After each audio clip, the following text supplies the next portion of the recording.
12,000 years ago, the problem wasn't survival, it was space. As the ice melted, oceans rose. Coastlines moved inland year after year.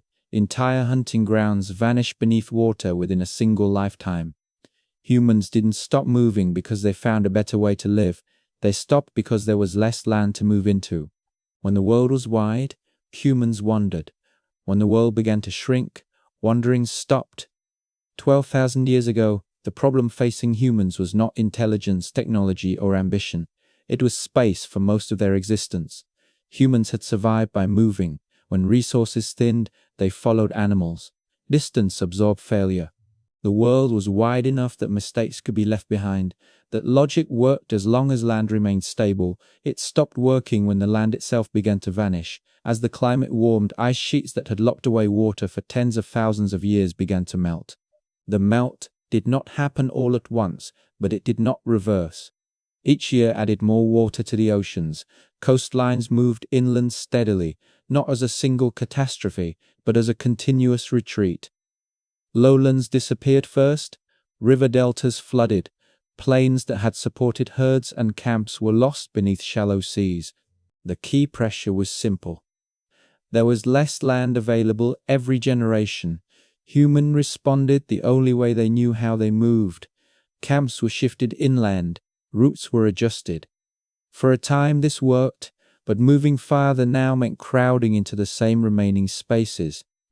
Migration corridors narrowed, areas that had once been empty buffers between groups vanished underwater.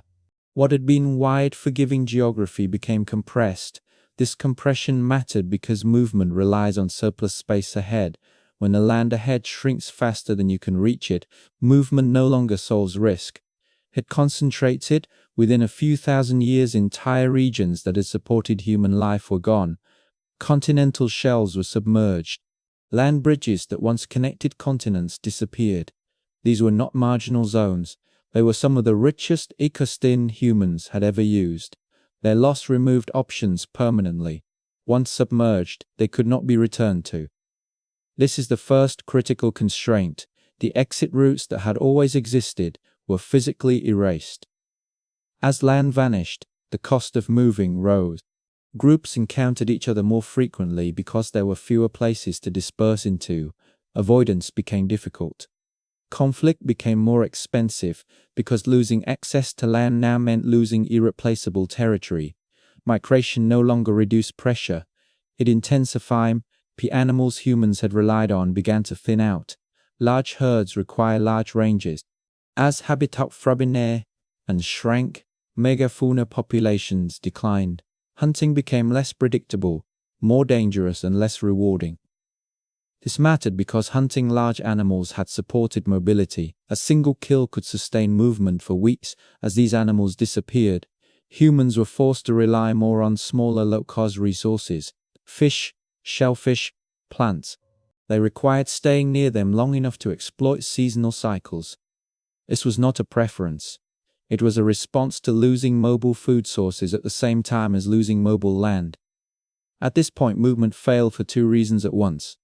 First, there was less land to move into. Second, the resources that supported movement were disappearing. Together, these pressures forced longer stays in the same places. Camps remained occupied across multiple seasons, not because people planned to settle, but because leaving no longer improved survival odds. Staying became the least risky option available. As people stayed longer, knowledge of specific places became more valuable. Which areas flooded first? This knowledge only mattered if you stayed nearby to use it. That created a feedback loop. Staying increased the value of local knowledge. Local knowledge made staying more effective. This loop existed only because land loss had already removed the alternative. Of moving on, storage followed naturally. When movement slows, carrying everything becomes inefficient. Food that cannot be eaten immediately must be kept. Storage ties people to place because stored resources cannot be moved easily. This was not a strategy chosen in advance. It was a practical response to having fewer places to go. The moment food was stored, leaving became costly. The loss of land had turned staying into an investment. As more people stayed in the same areas, pressure intensified further. Some locations were better than others. Slightly higher ground, more reliable water, richer soil. Access to these places mattered enormously because alternatives had already been submerged. Competition for space increased. Boundaries formed, not as political contests but as survival necessities. Scarcity does not need ideality to create inequality. It only needs immobility. This is where settlement emerges, not as a goal but as a residue. Humans did not decide to build permanent lives and then stop moving. They stopped moving because the world no longer allowed movement to function as a solution. Villages formed because people were already staying. Agriculture developed because people were already tied to specific plots of land. These outcomes trace directly back to the same cause. Rising water removed space faster than humans could relocate. Every step in this sequence depends on land loss. Without submerged coastlines, migration would have continued. Without vanished land bridges, dispersal would have remained possible. Without shrinking habitats, megafauna would have remained viable. Without these pressures, staying would not have been safer than leaving. Settlement was not an invention. It was what remained when escape was no longer available. By the time humans began farming deliberately, the decision space had already collapsed. The world had narrowed. Staying was no longer a choice among many. It was the only option left that did not immediately increase risk. Civilization begins here, not as progress, but as adaptation to a world that had physically removed the paths humans had always used to survive. This is why settlement spreads unevenly and slowly. It appears only where land loss has already trapped people long enough to make leaving dangerous, where coastlines retreat, where corridors close, where herds fail, staying hardens into habit. Civilization does not arrive everywhere at once. It forms precisely where rising water and disappearing land have already erased every other viable way to survive, leaving permanence as the least risky response available. This uneven spread matters because it proves settlement was not driven by a universal desire to change, but by localized pressure where land disappeared fastest. In regions where coastlines remained stable and open space persisted, mobility continued longer. Where rising water cut off plains, drowned deltas, and sealed land bridges, movement failed earlier. The same species behave differently under different spatial constraints. That traces back to geography by culture as an option. As sea levels rose, remaining habitable land did not just shrink in area. It fractured. Continuous landscapes broke into isolated zones separated by water, mountains or other groups competing for the same ground. Fragmentation matters because movement depends on continuity. A wide plain can absorb migration. When corridors close, people stop thinking in terms of routes and start thinking in terms of boundaries. Boundaries emerge, not because humans suddenly value ownership, but because access determines survival when space is scarce. This scarcity changes how decisions are evaluated. When land is abundant, a failed choice can be corrected by leaving. When land is limited, failure must be prevented. Prevention favors control over exploration. Control favors repetition over experimentation. These preferences only make sense once land loss has removed the safety net of distance. Without that loss, staying still would remain unnecessary and risky. The shift toward managing specific low remains necessary. Population density increases, not because birth rates rise immediately, but because fewer places remain to spread into rising seas, compress humanity into smaller zones. Compression amplifies every interaction. Resource use becomes visible. Overuse becomes noticeable in patterns. Species dies. The land no longer offers relief elsewhere. At this stage, time begins to matter differently. When people move freely, time is measured by travel and season. When people are forced to stay, time is measured by return. When will the water recede? When will plants regrow? When will fish return? These cycles matter only if you remain near them. This is another feedback loop driven by land loss. Staying makes cycles visible. Visible cycles reward staying. The more reliable these cycles become, the more dangerous leaving feels. Deliberate cultivation emerges within this constraint. Encouraging certain plants to grow where you already are makes sense only when moving on is no longer viable. It is a response to being pinned to shrinking ground when the land you depend on cannot be replaced. Increasing its yield becomes logical. Control over growth replaces pursuit of abundance elsewhere. This replacement happens slowly, unevenly, and only where land loss has already removed. Alternatives, the same logic applies to animals. Herb management, domestication, and controlled breeding appear where wild resources have become unreliable due to habitat loss. Again, the cause is not foresight, it is restriction. When space collapses, predictability becomes more valuable than scale. Smaller, controlled food sources replace larger mobile ones. Each of these developments reinforces the same outcome. Staying produces investment. Investment increases dependence. Dependence raises the cost of leaving. Leaving becomes increasingly unthinkable, not because land loss has already made movement dangerous. What looks like commitment is often just constraint accumulated over time. By this point, settlement sustains itself. Even if environmental conditions stabilize temporarily, the structures built to manage scarcity remain. People have fewer skills for long-distance movement, tools are heavier, knowledge is localized, social organization assumes proximity. The land that once allowed escape no longer exists, and neither does the way of life built around it. This is why the transition does not reverse. Once rising water removes enough land, the behaviors it forces persist. Long after the water stops rising, the cause disappears, but the effects remain. Humans do not continue settling because it is optimal in all conditions. They continue because the disappearance of land has already eliminated the conditions under which wandering made sense. It is the long shadow cast by a world that physically took away the ground beneath humanity's oldest solution. That shadow explains why later generations inherit settlement. As if it were natural, by the time farming villages spread, no one living remembers a world wide enough to walk away from failure. The coastlines have stabilized in new positions. The drowned plains are stories without coordinates. The pressure that forced staying has faded from view, but its consequences remain embedded in behavior. People organize life around fixed ground because fixed ground is all that exists. This is not tradition choosing itself. It is adaptation outliving its cause. The loss of land does not need to continue for settlement to persist.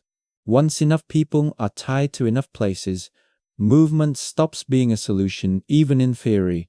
Leaving means abandoning stored food, cleared ground, social agreements, and accumulated knowledge. Those costs only exist because rising water removed alternates. Illyri, settlement endures because land loss made it necessary long enough for permanence to take root. This is the critical correction to the common story. Humans did not settle because they discovered a better way to live. They settled because the environment eliminated the old way faster than they could adapt it. Rising seas did not teach humans how to farm. They took away the space that made wandering viable. Everything that followed grew inside that constraint. Whenever land disappears faster than people can relocate, the same pattern repeats. Mobility fails. Staying becomes safer than leaving. Investment replaces movement. Boundaries replace roots. What we call civilization is not a leap forward, but the shape life takes when escape is no longer possible. The first villages were not built in moments of confidence, but in moments where the ground itself had already closed every other path forward. That pattern matters because it means settlement is not tied to a single place or era. It is a response that appears whenever land loss removes mobility as a viable strategy. In the deep past rising seas, drowned coasts and corridors, in each affected region, the same logic applied. When the ground ahead vanished, walking stopped solving problems. Staying did. This is why early settlements cluster near shrinking shorelines, river mouths, and constrained valleys. These were not ideal locations chosen for comfort. They were traps created by geography, where land loss forced people to remain long enough for permanence to form.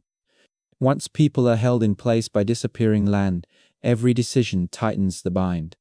Clearing a field makes sense only if you will still be there to harvest it. Building a heavier shelter makes sense only if leaving has already become dangerous. Teaching children local cycles matters only if those cycles will still govern their lives. Each action assumes the loss of alternatives. Each assumption deepens dependence on the same shrinking ground. Settlement grows not because people want roots, but because roots reduce risk. This is why the shift feels gradual rather than abrupt. No one wakes up and decides to abandon wandering erodes quietly as land disappears. Roots fail one by one, resource thin, conflicts rise.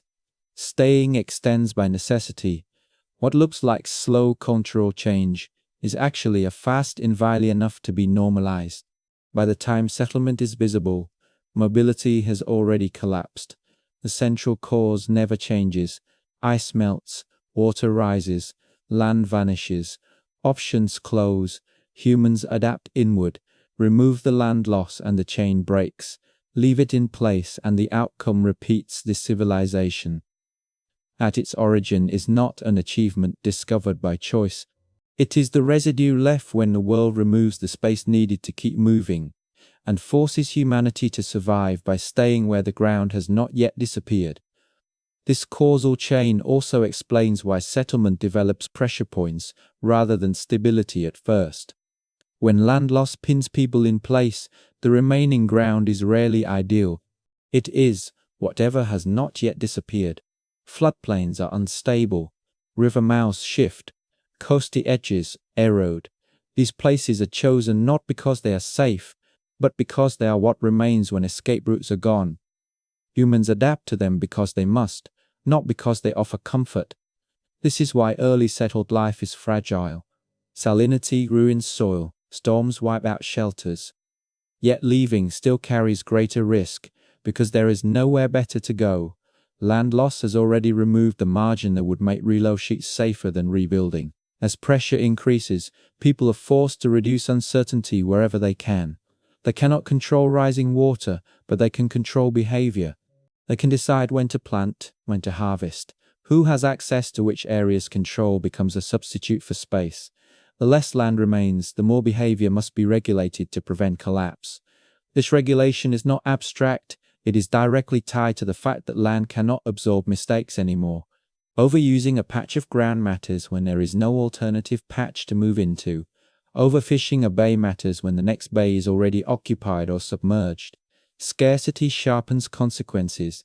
Consequences force rules. These rules only emerge because movement has failed in a wide world. Rules can be escaped by leaving in a shrinking world. They must be negotiated. Negotiation requires staying close. Staying close increases dependence. Dependence encourages enforcement. Enforcement stabilizes patterns. Every step in this sequence points back to the same origin. Land has disappeared faster than people can relocate. As settlement deepens, population grows within constrained space. Children who would have grown up elsewhere now remain near where they were born. Density rises even if numbers do not. Density magnifies every pressure. Waste accumulates. Disease spreads more easily. Rust depletion accelerates. These are not side effects of civilization. They are direct outcomes of people being forced to stay where land loss has already removed. Again, the response is inward. People alter diets. They intensify cultivation. They manage waste. They adjust living arrangements. Each adjustment increases efficiency within limited space. Each efficiency improvement reduces the immediate need to leave. Reduced need reinforces staying. The loop tightens, settlement becomes self-sustaining because land loss has already eliminated the conditions. This is why returning to wandering is not a realistic option. Once settlement passes a certain threshold, even if environmental conditions improve temporarily, the landscape is no longer continuous. It is divided by other settlements, altered ecosystem, and managed ground. The physical space required for large-scale movement has been removed permanently. They rearranged what remained into disconnected fragments. Fragmentation makes mobility dangerous, even if climate stabilizes. The old routes are gone, new ones are blocked. At this stage, settlement appears inevitable, but inevitability is retrospective from within the process. It feels like constant adaptation to worsening conditions. They feel they are preventing failure one season at a time. Farming intensifies because hunting no longer provides enough return in fragmented habitats. Storage expands because bad seasons cannot be escaped. Architecture becomes heavier because storms cannot be outrun. Every feature associated with early civilization traces back to the same constraint: land loss removed mobility. Understanding this matters because it reframes what civilization is. It is not the result of surplus created by innovation. It is the structure that forms when surplus space disappears. Immorumation follows constraint, not the other way around. Humans did not innovate in order to settle. They settled because the land that allowed movement was gone, and innovation was required to survive in place. This also explains why early civilizations are so vulnerable to environmental shocks. They are built in response to land loss, not abundance. They operate near limits from the beginning. Floods, droughts, and salinization hit hard because there is no spare land to buffer. Failure, collapse is not an anomaly. It is a risk inherent in systems built under spatial constraint. When the same forces that remove land continue or intensify, settlement systems strain.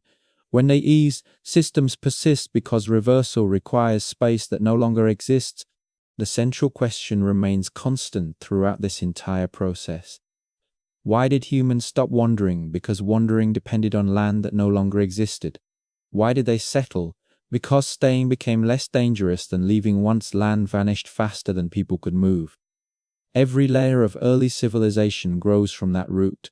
Remove the root, and the structure does not fall. Leave it in place, and the outcome repeats across regions and eras. Settlement is not humanity choosing permanence. It is humanity adapting to a world that has physically closed its exits. The loss of land did not simply change where people lived, it changed what strategies were possible. When the ground disappears, movement fails. When movement fails, everything else follows from that single narrowing fact, repeated quietly until it shapes history itself. That narrowing fact also explains why settlement spreads pressure forward through time. Once humans adapt to land loss by staying, the solution creates new dependencies that assume land will not be regained. Fields require seasons, storage requires protection, social agreements require continuity. None of these function if movement resumes. This is why settlement locks in so quickly. Once land loss crosses a threshold, the response is reversible only while movement still works. After that point, reversal becomes more dangerous than continuation. Land loss therefore operates like a one-way gate. As long as people can still move into empty space, wandering remains viable. Once rising water and fragmentation remove that space, staying becomes the least risky option. Every season spent staying raises the cost of leaving. Each generation grows up with fewer skills for long-distance movement and more skills tied to fixed ground. Knowledge becomes local. Tools become heavy. Diets become dependent on managed land. These changes are rational only because land loss has already removed alternatives. This is why early settlements appear fragile yet persistent. They struggle constantly, but they do not disperse. Dispersal would require land that no longer exists. Collapse does not automatically restore wandering because collapse occurs within the same constrained geography. When a village fails, its people do not return to wide migration. They crowd into other settled areas or rebuild in place. The land that once absorbed failure is still gone. Rising seas do not reverse collapse by reopening space. They only tighten pressure. Understanding this sequence corrects a deep misconception. In reality, it is a response to spatial loss. Scarcity becomes dangerous only when movement can no longer relieve it. When land disappears, scarcity becomes local, persistent, and unavoidable. Staying becomes mandatory long before it becomes comfortable. Agriculture, storage, hierarchy, and boundaries emerged not because humans planned them, but because the world no longer allowed the alternative. This is the central answer that must not be lost. Humans stopped wandering because wandering required land that had been physically removed. They settled because the disappearance of land made staying safer than leaving. Everything else, culture, belief, structure, grows downstream of that pressure, without rising water and shrinking ground. With it, civilization became not a choice, but a necessity imposed by a world that quietly erased every other path forward. This necessity reshapes how survival is evaluated across generations. Once land loss removes the option of dispersal, success is no longer measured by finding new territory, but by holding ground that remains.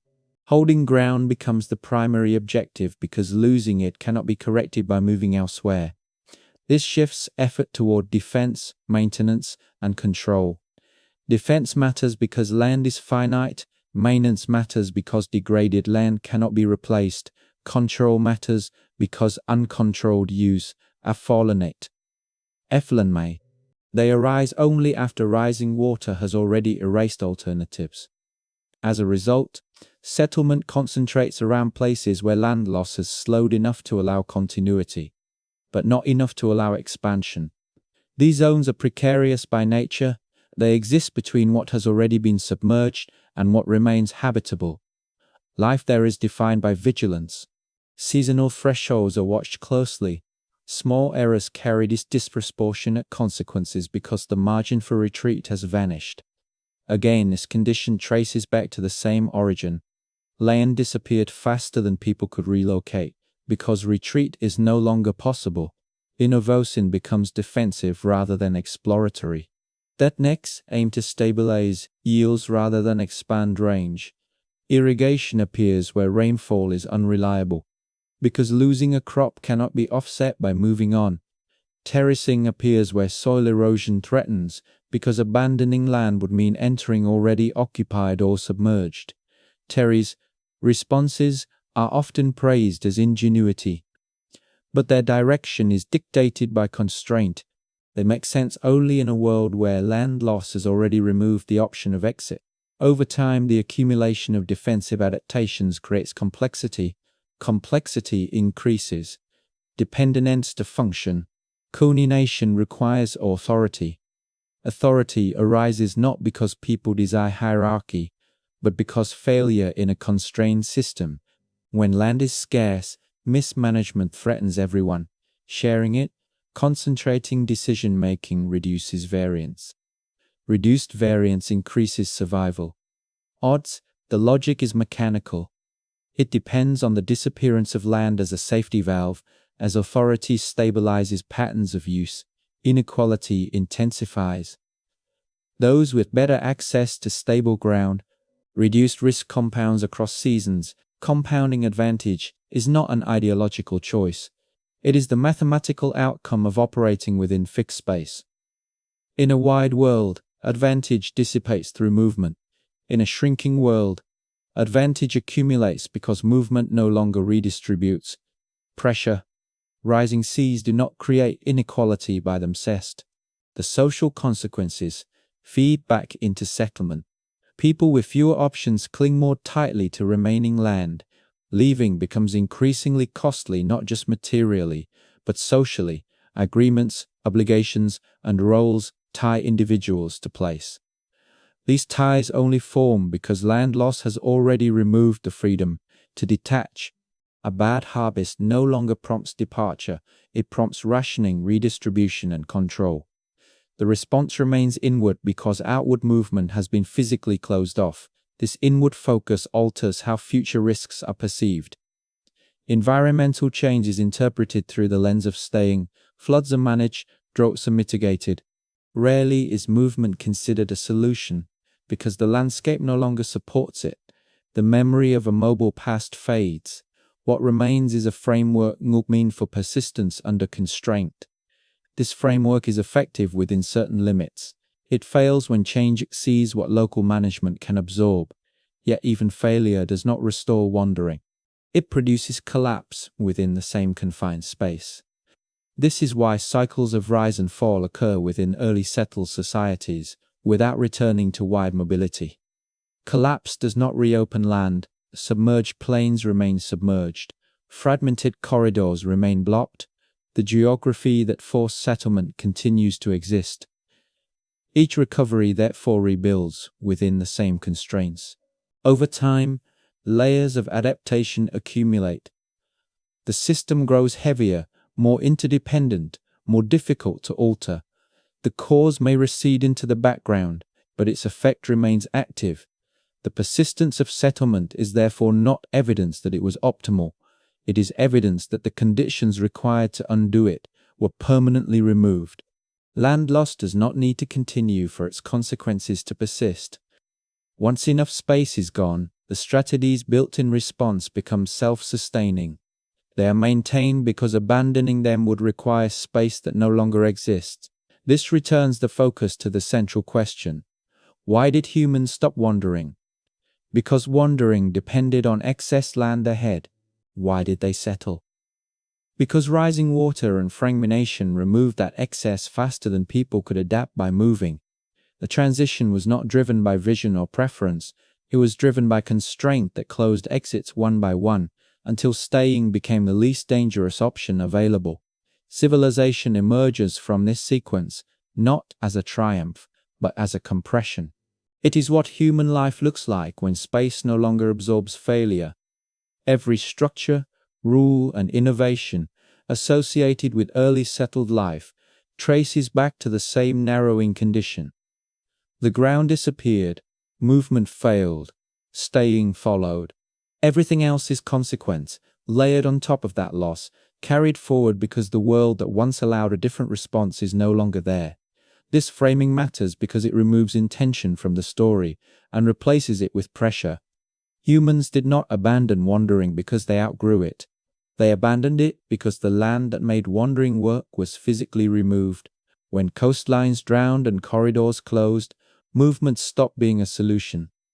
Staying became the least dangerous response, not a desirable one. Every village, field, and boundary that followed was built inside that narrowing reality. Once land loss crosses a threshold, history bends, choice shrink, response convert. Different groups arrive at similar solutions not through imitation but because the environment permits fewer viable paths. Where land remains continuous, wandering persists. Where it disappears, settlement forms. The pattern repeats because the cause repeats.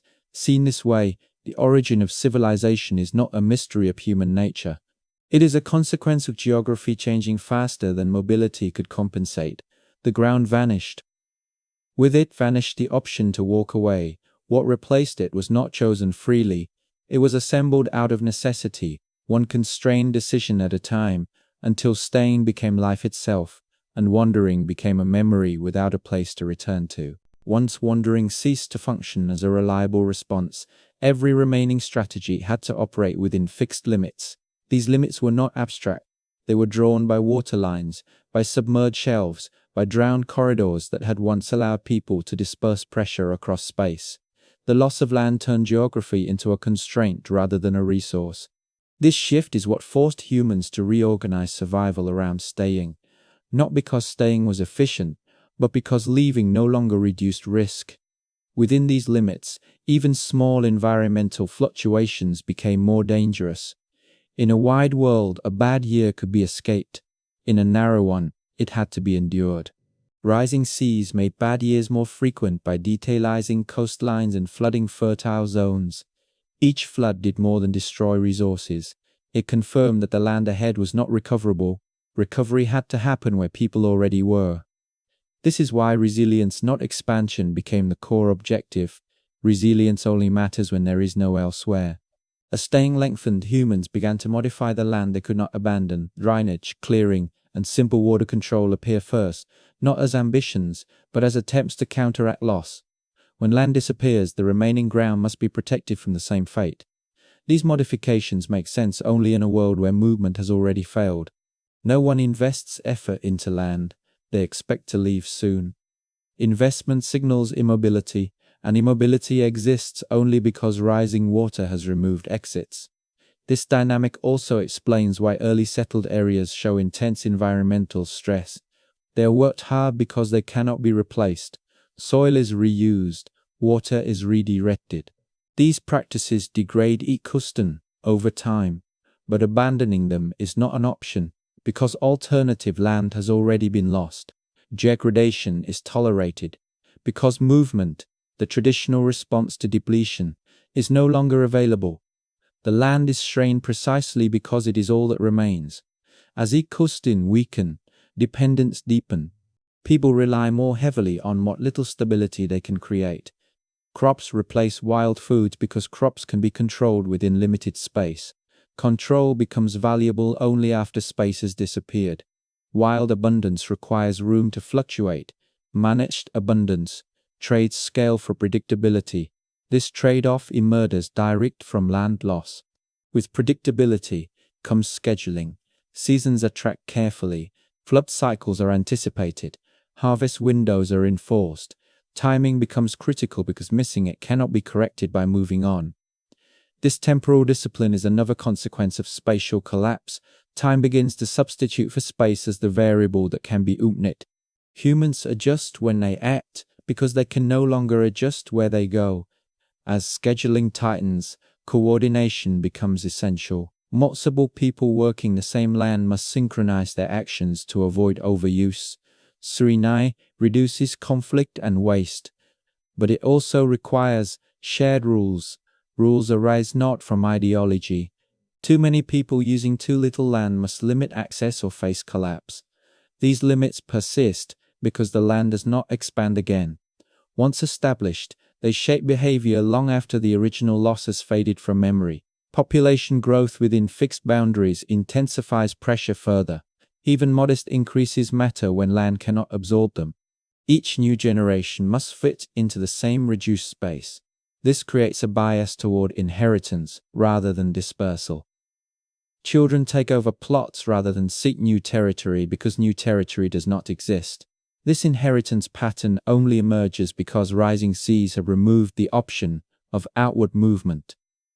Over time, this leads to social stratification. Some land is slightly more productive or secure than others. Those differences matter enormously when alternatives are gone. Advantage accumulates not because of intention, but because movement no longer redistributes risk. In a mobile world, inequality diffuses through dispersal. In a fixed one, it compounds. Rising water does not create hierarchy by itself. It creates immobility.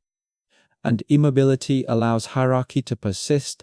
As hierarchy stabilizes, decision-making concentrates. Concentration reduces uncertainty, which is valuable when failure threatens everyone sharing limited land. Centralization is not an ambition, it is a risk management response to constraint. When land is abundant, decentralized movement works. This substitution happens only after land loss has removed the old solution. The persistence of these structures does not mean they are optimal. It means the conditions that would allow their removal no longer exist. To undo settlement would require restoring the space that made wandering viable. That space remains underwater. Coastlines do not retreat back to their former positions. Land bridges do not reappear. Fragmented landscapes remain. Fragmented geography does not reset to accommodate old strategies. Because of this, even environmental improvement does not restore mobility. A few good years do not reopen drowned plains. A stable climate does not reconnect severed corridors. Settlement persists because the physical basis for an alternative response has been erased. This is why history moves forward along this path rather than oscillating back. Understanding this sequence clarifies why early civilizations are so often precarious. They operate close to environmental limits because they formed in response to loss, not abundance. Their resilience is tuned to managing scarcity, not absorbing expansion. When new pressures arise, they strain because there is no spatial buffer left. Collapse occurs within confinement, not followed by dispersal. The land that once absorbed failure remains missing. The central question never changes. Why did humans stop wandering? Why did they settle? Because rising water removed that land faster than people could adapt by moving. Every feature associated with early civilization, agriculture, storage, boundaries, hierarchy, follows logically. From this constraint, remove the constraint, and the features do not emerge. Maintain it, and they recur. The origin of civilization, then, is not a story of progress discovered, but of space lost. When the ground disappears, movement fails. When movement fails, staying becomes survival. The rest is accumulation. Layer upon layer of adaptation built to endure within limits that were never chosen, only inherited from a world that quietly closed its exits and forced humanity to live with what remained. This inheritance of limits also explains why the earliest settled systems are so sensitive to further loss. When land has already disappeared, there is no buffer left to absorb additional pressure. A small rise in water level, a slight shift in rainfall, or a brief collapse in yields can destabilize entire communities. In a mobile world, such shocks are temporary. People leave, redistribute, and return later.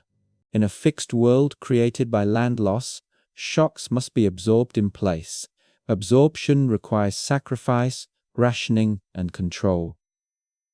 These responses are not cultural preferences, they are mechanical reactions to having nowhere else to go. Because exits have been removed, risk becomes cumulative. One bad season weakens reserves. Recovery is slower because the same land must provide again and again. This reinforces conservative behavior. People favor methods that work reliably over methods that promise higher returns but risk failure.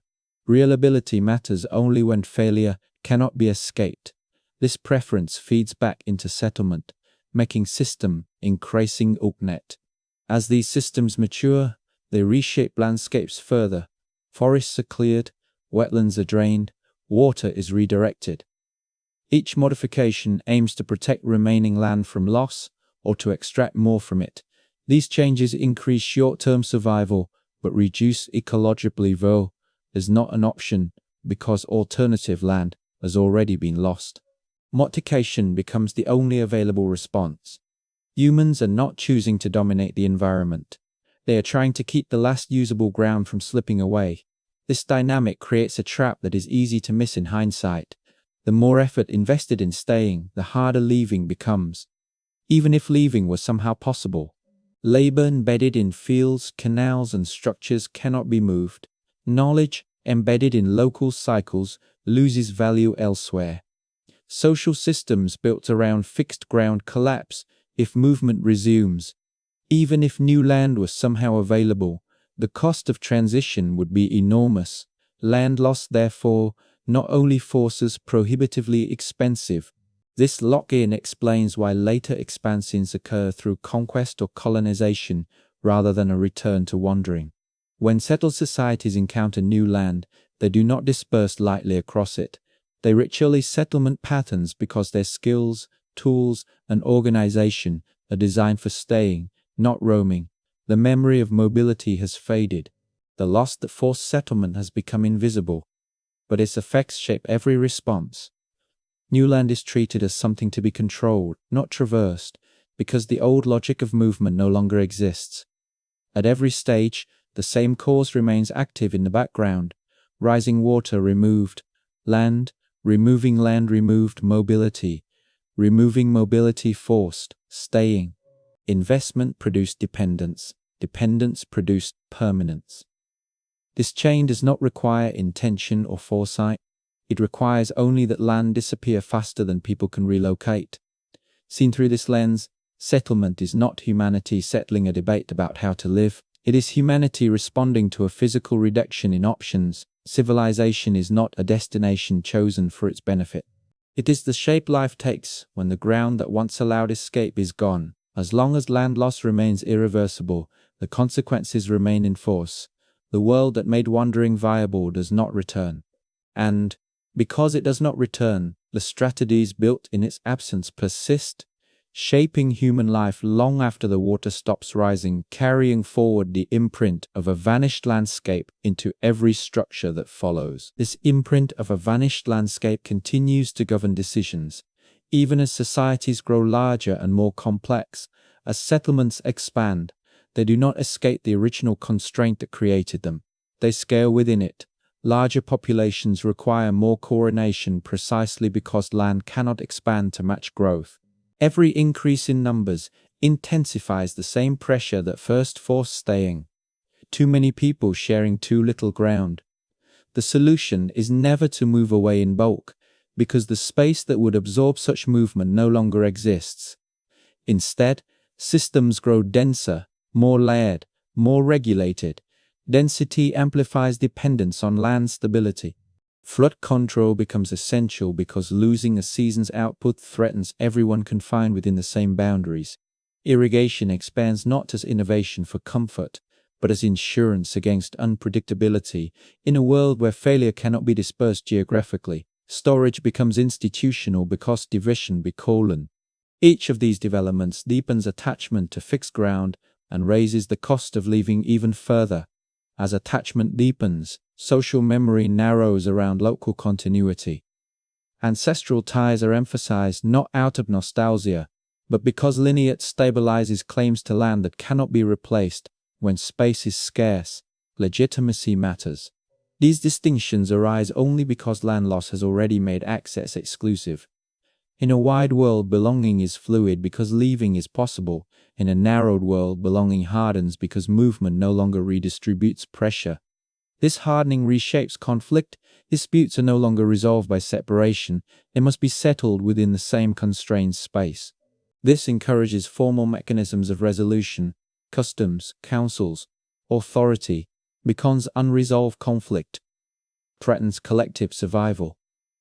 Again, the root cause is the same. Rising water has removed the option dispersal as the primary stabilizer. The environment continues to change, but responses remain inward. Even when climate fluctuations occur, people attempt to manage them locally. Flood defenses are raised, crops are adjusted, labor is reorganized. The assumption is that staying is mandatory. This assumption exists because the geography that once allowed relocation has already been erased. The sea does not need to keep rising for this mindset to persist. The damage has been done. Space has been removed from the equation over centuries. This produces a profound shift in how humans relate to land itself. Land is no longer a backdrop for movement. It is a fixed asset whose loss is catastrophic. This revaluation drives both care and exploitation. People protect land from erosion because they cannot replace it. They also overuse it because they must extract everything it can offer. These opposing impulses coexist because both are responses to the same scarcity. The land is precious because it is limited. It is stressed because it is limited. This tension explains why early settled systems often oscillate between growth and collapse without returning to mobility. Growth occurs when major chink temporarily succeeds. Collapse occurs when pressures exceed what management can handle. But collapse does not restore wandering. It produces hardship within the same confined space. People rebuild because rebuilding is the only viable response. The old solution, leave and start elsewhere, has been permanently removed by land loss as generations pass. The origin of this condition fades from awareness. People experience the world as inherently bounded. The idea that humans once lived by constant movement across vast open landscapes sounds implausible or mythical. Geography feels naturally partitioned. Borders feel inevitable. This perception is not innate. It is inherited from a past in which land was physically removed faster than people could adapt by moving. Because the cause is forgotten, settlement begins to be explained in other ways. Intelligence, culture, destiny. These explanations miss the structural pressure that made all other options disappear. Humans did not become settled because they discovered something superior. They became settled because rising seas and shrinking land removed the option of remaining mobile. Everything that followed was adaptation to that loss. This matters because it reframes responsibility. The behaviors associated with early civilization, control, hierarchy, exclusion, often treated as expressions of human nature. In reality, they are responses to constraint. When land is abundant, they become functional. Function, not preference, they become functional. Sunction, not preference, they become functional. The same logic applies whenever land loss reappears, whenever space is removed by water, by fragmentation, by enclosure, mobility fails. When mobility fails, staying intensifies. When staying intensifies, investment, control, and permanence follow. The pattern is not historical accident. It is a structural response to losing the ground at once absorbed failure. Seen from this angle, civilization is not a ladder climbed by choice. It is a corridor entered because the exits collapsed. Humans did not step forward into permanence. They were pushed inward by the disappearance of space. The corridor narrowed behind them as they moved. By the time they noticed, turning back was impossible. The legacy of this process is not confined to ancient history. It persists wherever land loss continues to outpace relocation. Coasts retreat, habitable zones shift, movement becomes constrained again. When space closes, the same pressures re-emerge, the same inward adaptations. It is structural. The original question remains the anchor for understanding all of this. Why did humans stop wandering? Because wandering required land ahead? Why did they settle? Because that land vanished faster than people could move. Once that condition was established, everything else followed. Staying replaced movement not as a preference, but as necessity. Civilization grew inside that necessity, shaped by it, limited by it, and unable to escape it because escape requires the very space that was lost. The ground disappeared. With it disappeared the option to walk away. What remained was endurance within boundaries, refined over generations, until it felt natural. That feeling is the final consequence of land loss. Not just changed behavior, but changed expectation. A world where staying is assumed, movement is constrained, and the memory of open space survives only as a faint echo long after the water has claimed the ground that made it possible. The reason this transition cannot be undone is simple. Once land disappears, the logic of survival reverses permanently. Before land loss, movement reduced risk. After land loss, movement increases it. This reversal is the core mechanism that forces humans to stop wandering. As coastlines drown and corridors vanish, leaving familiar ground no longer leads to safety. It leads to competition, uncertainty, and loss. Staying, even on fragile land, becomes statistically safer than searching for space that no longer exists. Every response that flows traces directly back to this reversal. When crops fail, people intensify effort because abandoning fields would mean entering already crowded or submerged territory. When floods return each year, defenses are built because relocation would place people in worse conditions. These are not cultural preferences. They are responses shaped by the fact that land loss has already removed relocation as a viable strategy. All solutions turn inward because outward movement has been physically closed off. This is why settlement strengthens over time instead of dissolving. Each season spent staying reinforces dependence on specific ground. Each investment, clearing soil, storing food, building shelter, only makes sense because leaving has already become dangerous. The more people adapt to shrinking land, the more costly movement becomes. Land loss starts the process, but accumulated dependence sustains it. Once enough land is gone, the threshold is crossed. Beyond that point, wandering is no longer adaptive under any conditions. The critical insight is that civilization does not emerge from abundance. It emerges from constraint. When land is plentiful, humans disperse pressure. By moving, when land disappears, pressure cannot be dispersed. It must be managed. Management replaces horizons.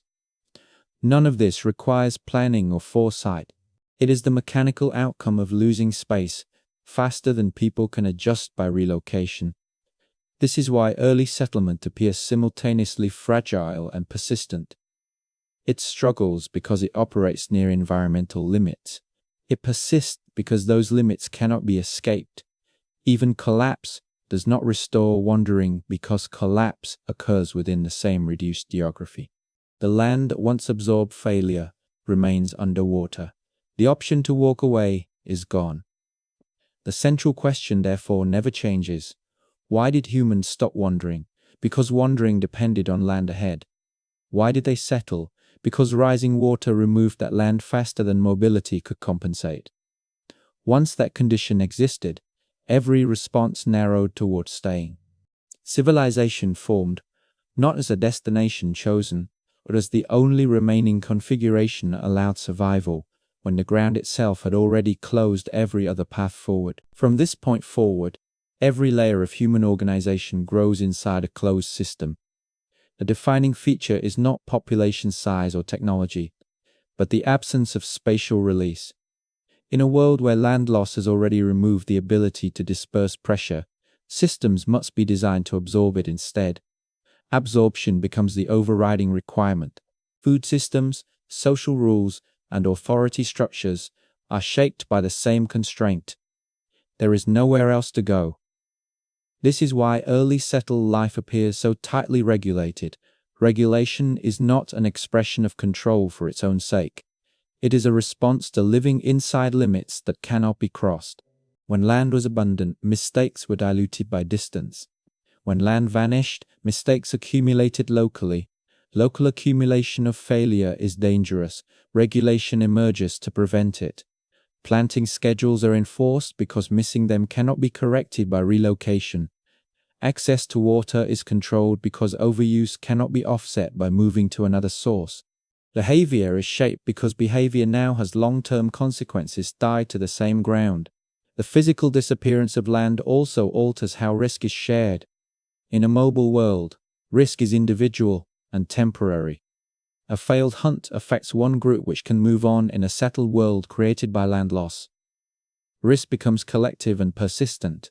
Floods, droughts, or soil exhaustion affect everyone confined to the same area. Collective risk demands collective management. Collective management requires coordination. Coordination concentrates influence. Influence emerges not because people seek hierarchy, but because unmanaged risk in a closed system leads to collapse. Once corridors are submerged and plains drowned, the geography does not reopen.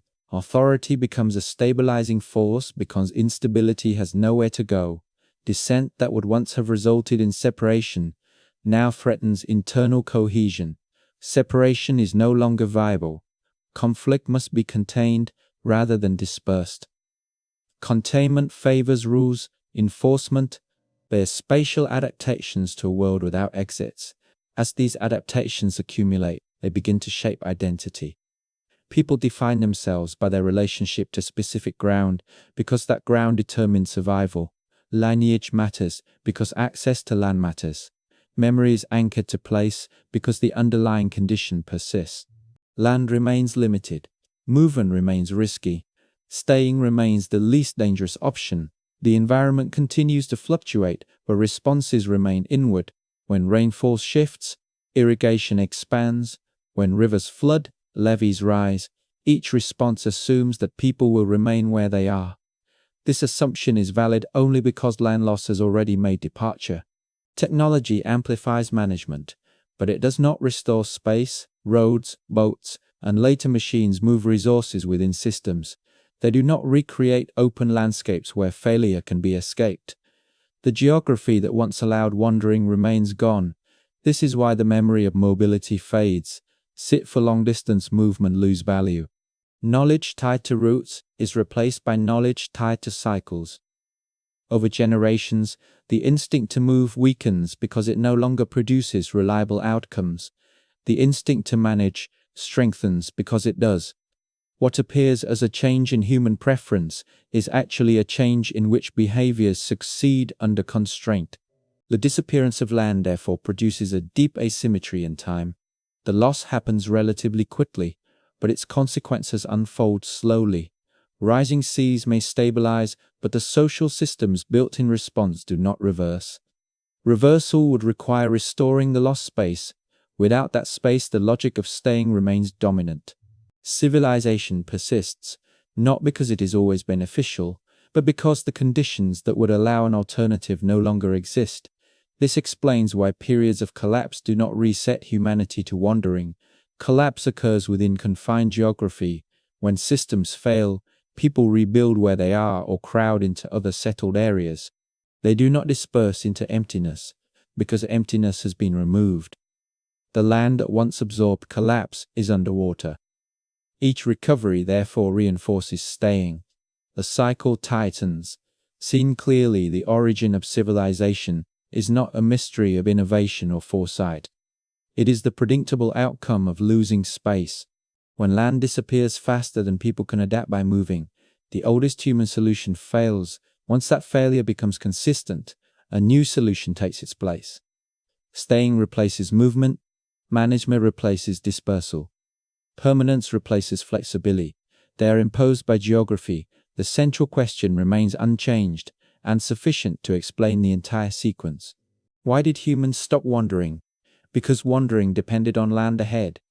Why did they settle? Because rising water removed that land faster than mobility could compensate. Every structure that follows grows inside that narrowing frame. Remove the frame, and the structures do not form, maintain it, and they recur wherever space is lost. The final consequence of this process is subtle. Humans begin to experience the world as inherently bounded. Limit feels natural, staying feels normal. The idea that survival once depended on movement becomes abstract. What was once adaptive is forgotten because it no longer works. What remains is endurance within fixed ground, refined over generations, until it feels inevitable. That inevitability is not destiny. It is the long shadow cast by land that vanished and never returned, closing the exits behind humanity and forcing life to reorganize within what remained, step by constrained step, until staying became the only language left for survival. This closed system also explains why later generations misinterpret their own history. When settlement has existed long enough, it no longer feels like a response to loss. It feels like the default state of the world. People assume that fixed ground is normal and that managing it is simply how life works. The fact that this mode of living emerged because land disappeared faster than people could move is no longer visible. The cause has vanished beneath the sea. But the effect remains everywhere because the origin is forgotten. Explanations shift. Settlement is attributed to intelligence, innovation, or cultural preference. These explanations sound convincing only because the physical pressure that removed alternatives is no longer felt directly, yet the structure of life still reflects that pressure. Systems are built to minimize risk within narrow space. Movement is treated as disruption rather than protection. Stability is praised because instability has nowhere to be released. All of this only makes sense in a world where land loss has already closed the exits. This misinterpretation matters because it obscures how fragile the arrangement actually is. Settled systems appear permanent, but they rest on the assumption that land will remain stable when new forms of land loss occur. Erosion, salinization, rising water again, the same pressure returns. Movement, however, is no longer culturally or structurally prepared to absorb it. The old solution has been unlearned. Set expectation and institutions. Set exponoribility.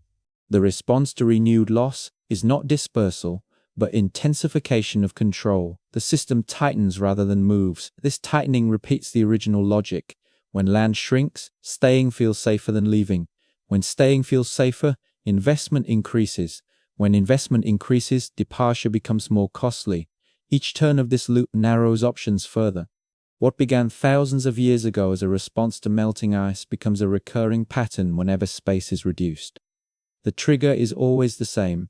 Land disappears, mobility fails, adaptation turns inward.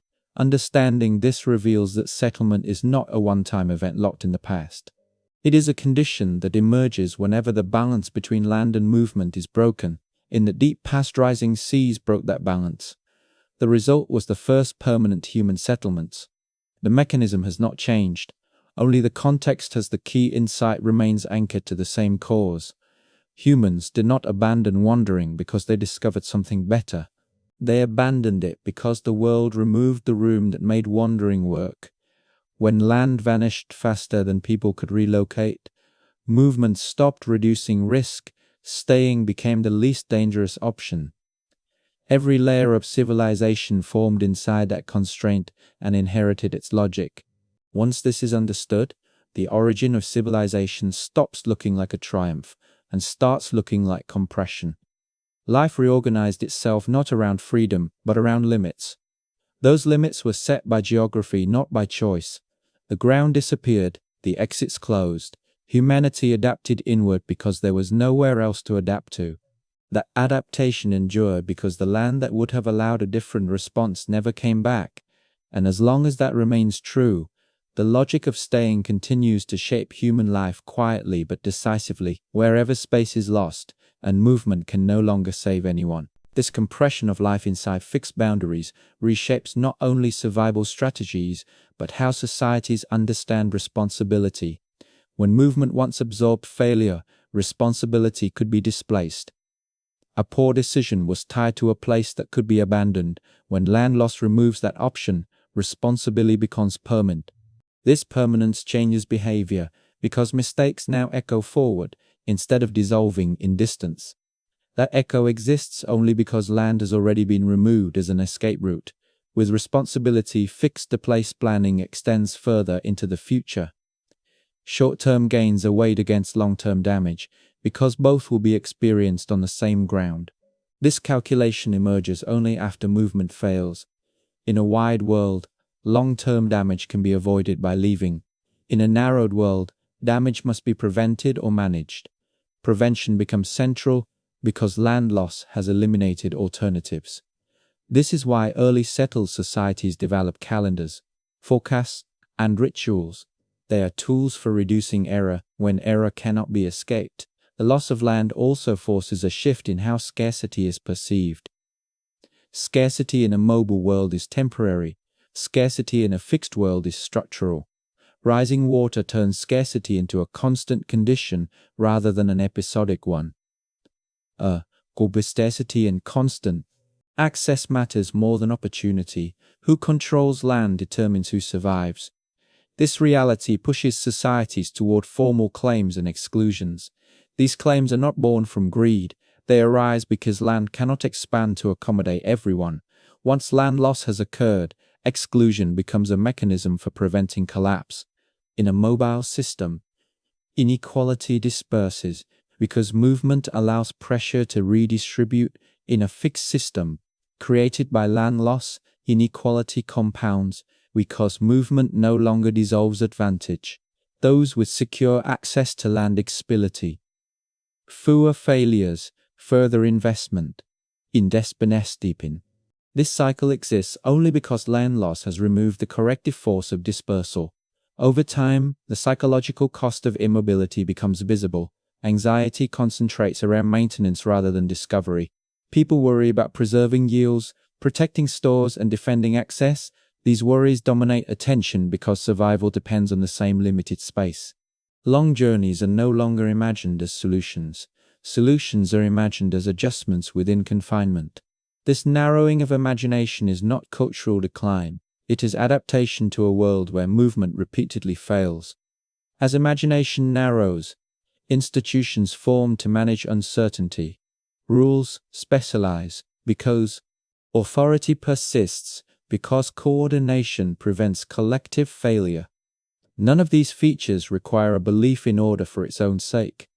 They require only that land loss has already made unmanaged behavior dangerous. In a closed system, disorder threatens everyone sharing it. The persistence of these institutions across generations is often mistaken for intention. In reality, persistence reflects the permanence of the constraint. The land does not return. Drowned plains remain underwater. Severed corridors remain severed because the physical cause remain reversible. The social responses remain rational. Even when conditions improve, temporarily, the logic of staying continues because reversal would require space that no longer exists. This explains why periods of prosperity do not undo settlement. Prosperity does not recreate lost land. It simply allows more efficient use of what remains. Efficiency strengthens systems designed for staying. It does not revive wandering. The memory of mobility fades further because it no longer provides advantage. Children are trained for management, not migration. Knowledge of roots is replaced by knowledge of cycles. The skill to leave disappears because leaving has become unsafe. As this process unfolds, the origin of settlement becomes obscured. People experience permanence as natural rather than imposed. They forget that permanence emerged because land disappeared.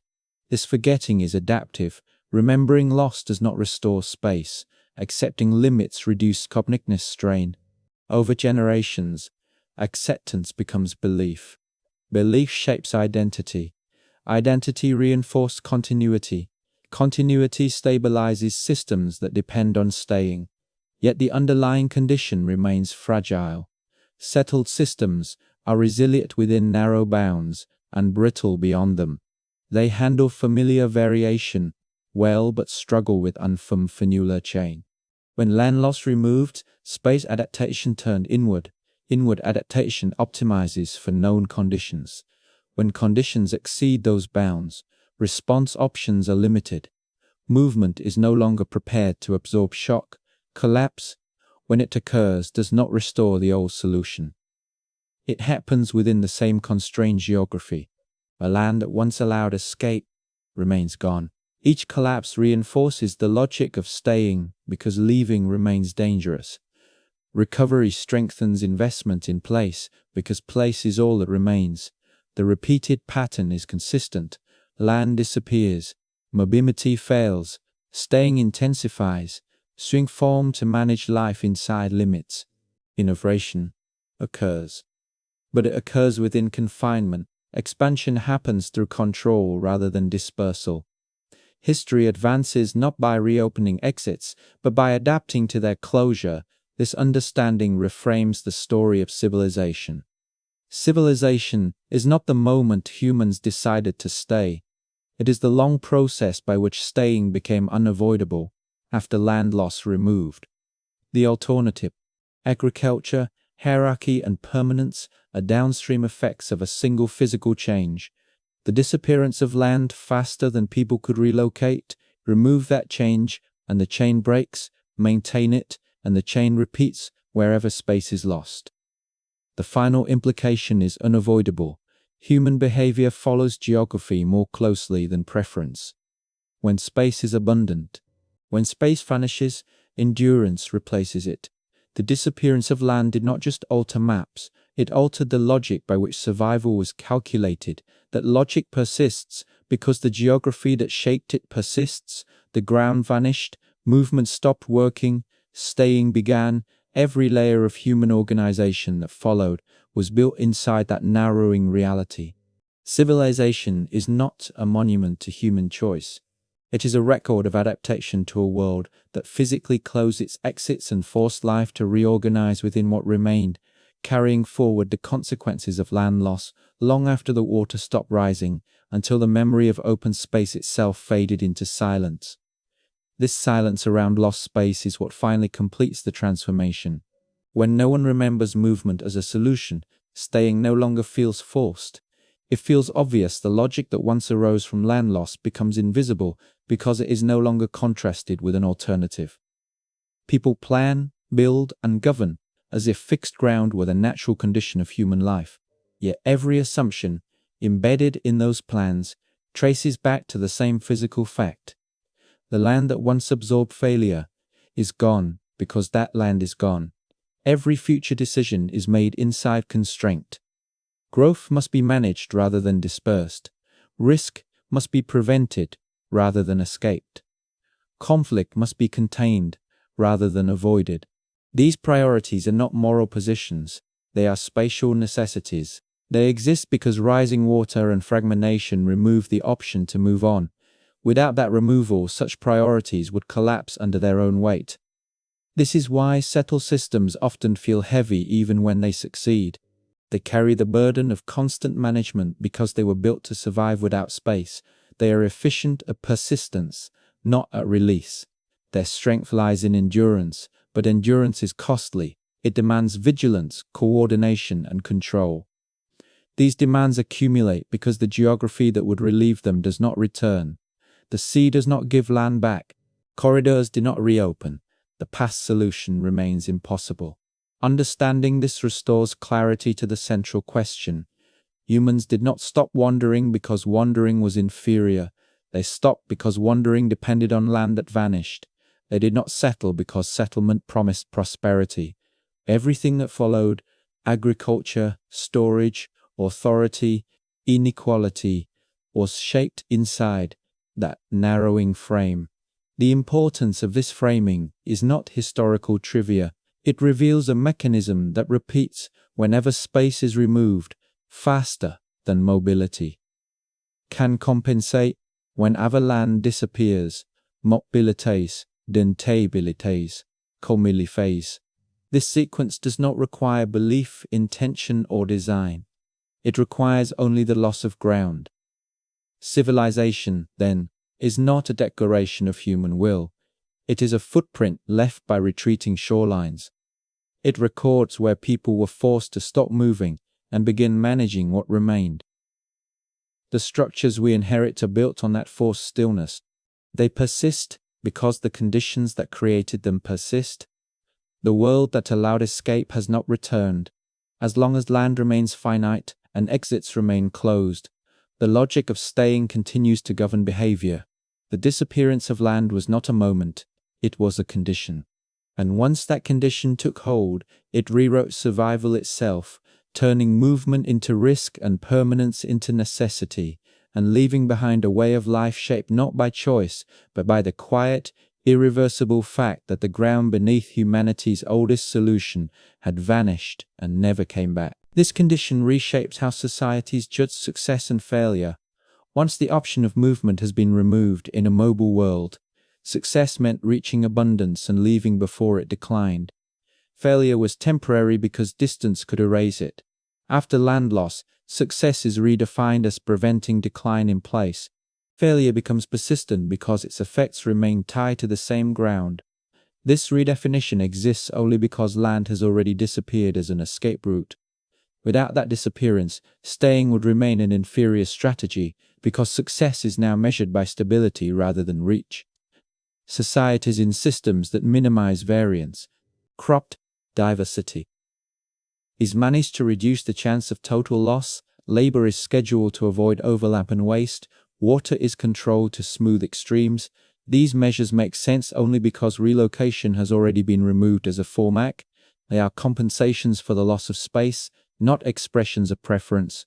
As the land loss fixes people to place, the consequences of overuse intensify depletion that once prompted movement now prompts regulation.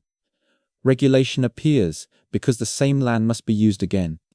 This is the first point where coercion becomes functional, when resources are shared within a confined area. Voluntary restraint is insufficient. Rules emerge because land loss has turned shared ground into a single point of failure. Enforcement follows because failure can no longer be escaped. This enforcement is often mistaken for the origin of authority. In reality, authority arises downstream of land loss. It becomes necessary when coordination determines survival. In a narrowed one, it cannot. Authority persists because the geography that created it persists.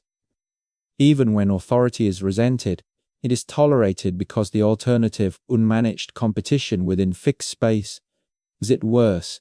The same logic applies to inequality. When land was abundant, inequality hardens because pressure can't be redistributed. Those with secure access to remaining land experience fewer shocks. Fewer shocks allow accumulation. Accumulation increases resilience. Resilience attracts further investment. This compounding advantage occurs only because land loss has eliminated the corrective mechanism of dispersal. The geography does the work long before ideology appears. As these patterns does the work long before ideology as these patterns stabilize. The older has. Uncertainty is costly when failure cannot be escaped. As a result, innovation is filtered through reliability. Changes are adopted only if they reduce risk within existing limits. Transformations that require abandoning current ground are rejected because land loss has made abandonment dangerous. It is a rational response to living inside a closed spatial system. Every few centuries, external shocks test these systems. Droughts intensify, floods recur, yields drop. The response remains consistent because the constraint remains consistent. People double down on management rather than dispersal. They intensify cultivation. They tighten control. They redistribute within boundaries. These responses, they are the only responses left once land loss has removed the option to move away. When collapse occurs, it does not reopen mobility. Collapse happens within confinement. People suffer and reorganize on the same ground. They rebuild because rebuilding is less dangerous than leaving the land that once allowed wandering remains underwater. The corridors, the geography does not forgive. Each collapse, therefore, reinforces the lesson that staying is unavoidable. The cycle tightens around the same constraint. This explains why the memory of movement fades so completely. Sit that do not solve present problems are not transmitted. Knowledge of routes, distances, and far territories, knowledge of cycles, boundaries, and management replaces it. Over generations, the instinct to move is overwritten by the instinct to maintain. This old prey is not ideological, it is functional selection. Driven by land loss as maintenance becomes central, time itself is reorganized in a mobile world. In a fixed world, time is cyclical, returns must be anticipated. Calendars become critical because missing a window cannot be corrected by relocation. Rituals align behavior with cycles to reduce error. These temporal structures exist because land loss has tied survival to repeated use of the same ground. Endurance works when conditions remain within learned bounds. It fails when conditions exceed them. Yet even failure does not restore wandering.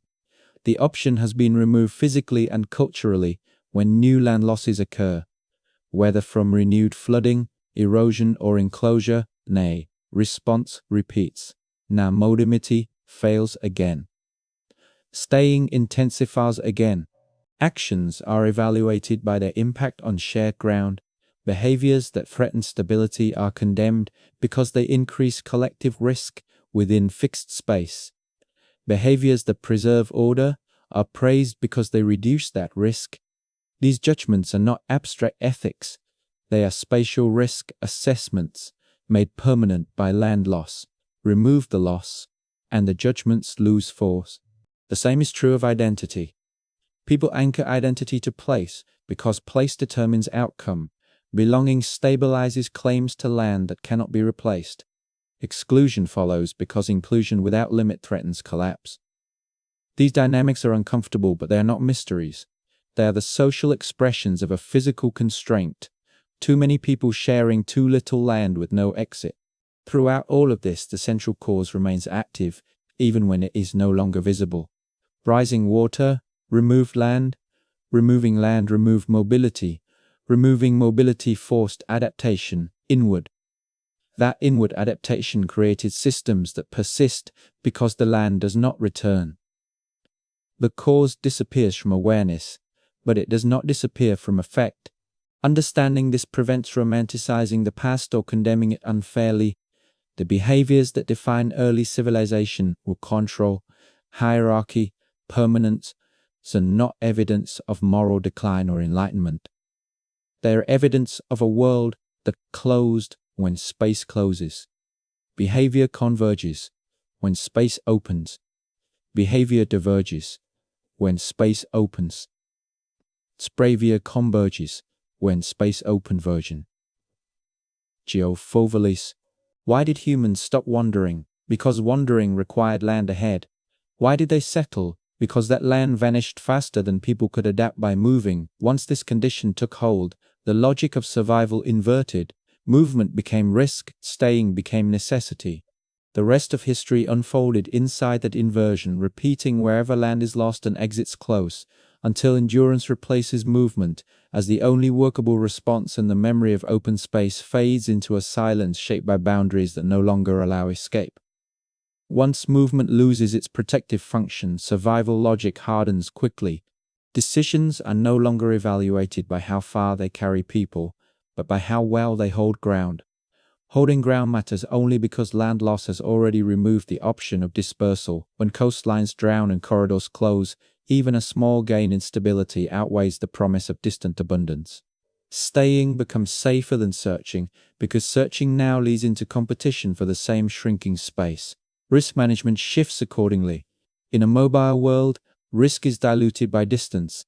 In a land-constrained world, risk accumulates locally. A mistake does not disappear over the horizon. It lingers. That lingering exists because relocation no longer resolves failure. As a result, prevention replaces escape, oars replace routes, landing replaces roaming.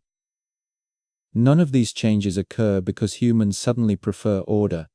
They occur because land loss has turned disorder into a shared threat that cannot be avoided by leaving. Over time, this logic trains behavior. People learn that survival depends on reducing volatility. Effort concentrates on smoothing outcomes rather than expanding reach. Predictable yields are valued over occasional abundance because predictability minimizes the chance of irreversible loss. The valuation makes sense only after land has disappeared as a buffer. Without land loss, such caution would be unnecessary and inefficient. The cumulative effect is a way of life knit for endurance under constraint. Endurance works because the constraint remains even when conditions improve temporarily. The absence of extra land prevents a return to mobility. The old solution cannot be relearned because the environment no longer rewards it. Movement does not open space, it compresses pressure. Staying absorbs it. Everything circles back to the same cause. Land vanished faster than people could relocate. That single imbalance inverted the logic of survival. Once inverted, it stayed inverted because the geography did not reset, the ground did not come back, and, because it did not, movement stopped saving lives, while staying, however costly, became the only strategy that reliably reduced risk. From that point on, permanence was no longer chosen. It was imposed by a world that had already taken away the space required for any other way to live. Pressure accumulates differently once land loss has inverted survival. Logic, in earlier conditions, pressure could be released by spreading outward, routes separated, paths diverged. Failure thinned as distance increased. After land vanished, pressure could only circulate within the same boundaries. Circulation intensifies strain because nothing escapes. This amplification exists only because the land once absorbed overflow is gone.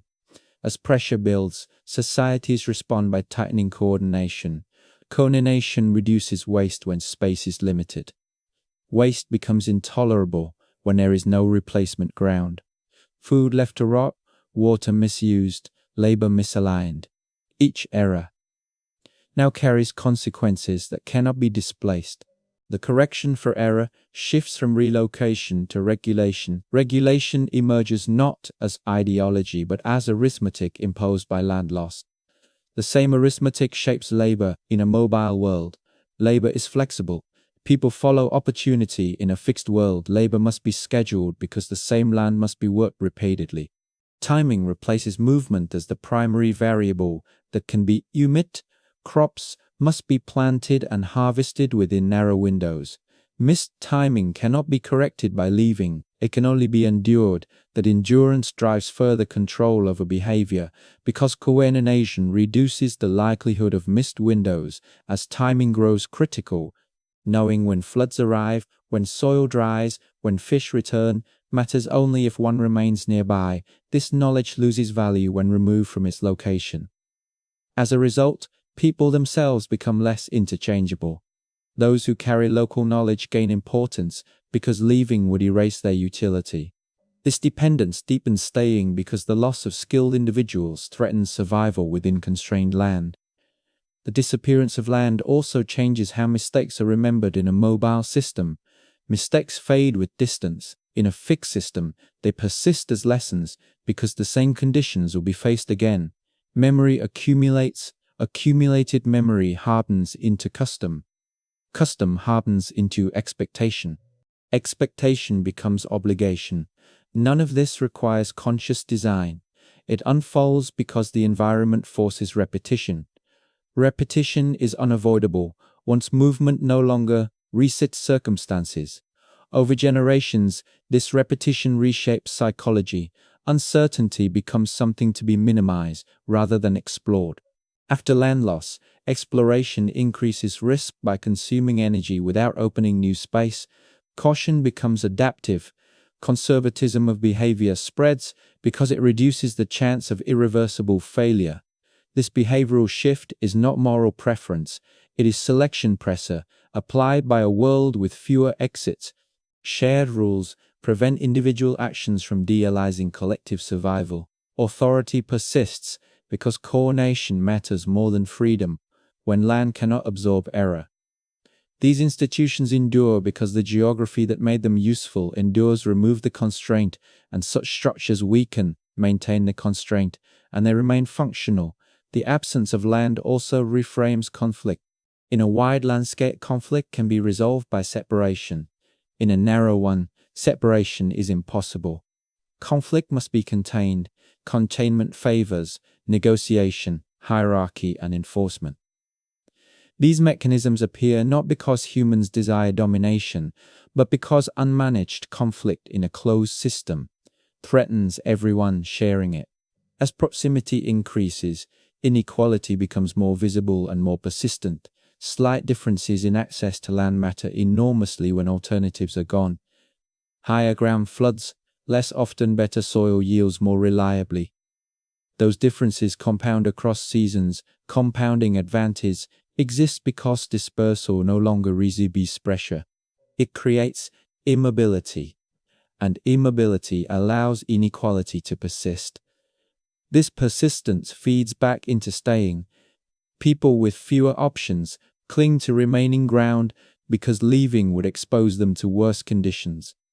Even dissatisfaction does not prompt movement because movement leads into already constrained territory.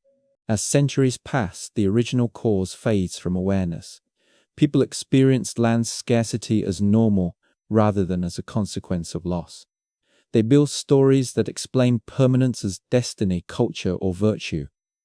These stories reduce cognitive strain by making limits feel intentional, yet beneath the stories, the same physical condition remains active. The land that allowed movement is still gone. Technological advances do not reverse this condition. Improved transport moves goods within systems. It does not recreate open space. Roads connect settlements. They do not dissolve them. Ships move resources between ports. They do not reopen drowned plains. Technology increases if friction under constraint. Settlement persists because the geography that forced it persists. The repeated pattern is visible whenever land disappears faster than people can relocate. Mobility fails, staying intensifies, management replaces, movement permanence follows. This sequence does not depend on culture or belief. It depends on space. When space is abundant, dispersion works. Understanding this clarifies why the transition to settlement does not reverse. Reversal would require restoring the land that made wandering viable. That land remains underwater.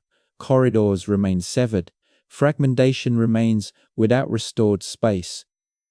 The logic of survival remains inverted. Movement remains risky. Staying remains safer. Humans stopped wandering because wandering depended on land ahead. They settled because that land vanished faster than mobility could compensate everything else. Rules, institutions, inequality, endurance follows from that single imbalance. Remove the imbalance and the chain breaks. Maintain it and the chain repeats wherever ground disappears. What appears as complexity is accumulation, layer upon layer of adaptation, built to survive within fixed limits. Those layers persist because the limits persist. The water does not retreat, the land does not return, the exits remain closed. Survival continues inside boundaries that were never chosen, only inherited from a world that quietly erased the space required for humanity's oldest solution, and forced life to reorganize around staying again and again until permanence felt indistinguishable from nature itself. As this process reaches its final stage, Nothing new is added to the logic. Once land loss has removed movement as a solution, for long enough even the idea of alternatives disappears. People no longer debate whether to stay or leave. Staying is assumed. Leaving is no longer imagined as a serious option. Survival strategies narrow until only one path remains viable, and that path is repeated because it works often enough under constraint. At this point, the system sustains itself without requiring further environmental pressure. Rising water no longer needs to advance. The damage has already been absorbed into behavior, institutions, and expectations. Each generation inherits a world organized around fixed ground and learns to operate within it. Skill, values, and priorities align with staying because staying is the only strategy that consistently reduces risk. The original cause, land disappearing faster than people could relocate, no longer needs to be remembered for its effects to persist. This is why the transition feels complete rather than ongoing. Civilization does not continue forming because pressure keeps increasing. It continues because the conditions that would allow reversal never return. The land that once absorbed failure remains gone without restored space. The logic of survival remains locked. Movement cannot resume its old role. Endurance fills the gap. Nothing in this outcome requires human intention. No one chooses permanence as an abstract ideal. It emerges because every other option has been removed.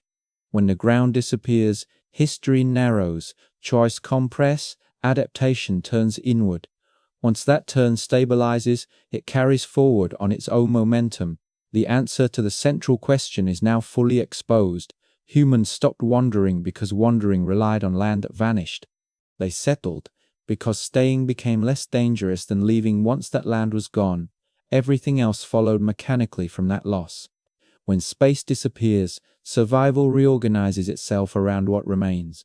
And when nothing new replaces that space, the reorganization hardens into permanence, not as destiny, but as the final consequence of a world that quietly closed every exit and never reopened them. At this late stage, nothing new needs to be introduced. The work now is consolidation.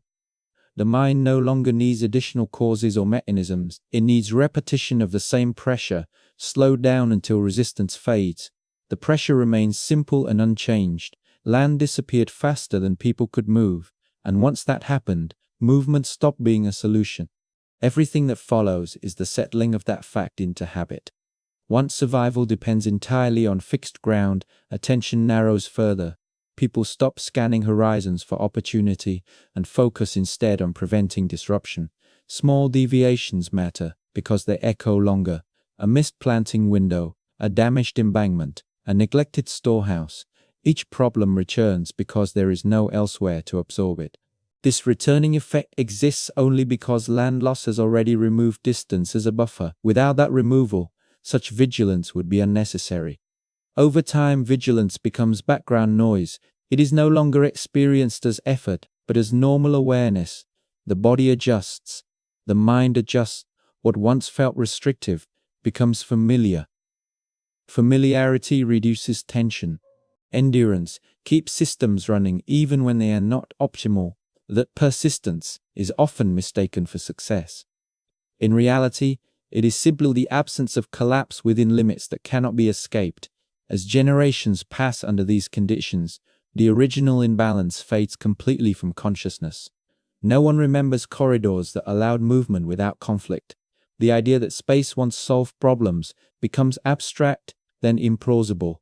What remains is a world that appears naturally bounded, where staying seems obvious and leaving seems reckless. This perception is not innate. It is learned under constraint. Learning under constraint reduces a specific rhythm of thought. Decisions slow. Presence shifts toward what has already worked. Novelty loses its appeal because it introduces uncertainty that cannot be dispersed spatially. Even improvement is judged by whether it stabilizes existing patterns rather than disrupts them. This conservatism is not fear, it is calibration to a world where calibration. The same fields are worked, the same cycles are followed, the same boundaries are respected, repetition dulls urgency. What once felt like adaptation begins to feel like tradition. Tradition removes the sense of choice. When behavior is framed as tradition, it no longer feels imposed, it feels inherited. Inheritance is easier to carry than loss. This is how permanence completes itself, not through force, but through familiarity. Once people can no longer imagine a viable alternative, the existing arrangement no longer feels provisional, it feels final, and because the land that would allow reversal remains gone, that feeling is reinforced by reality. The remaining pressure is subtle, it no longer pushes toward, it pushes toward maintenance. Maintenance fills time evenly. There are always tasks to repeat, cycles to observe, limits to manage. These tasks occupy attention gently but continuously. Continuous occupation leaves little room for speculative thought. The mind rests inside routine because routine reduces risk.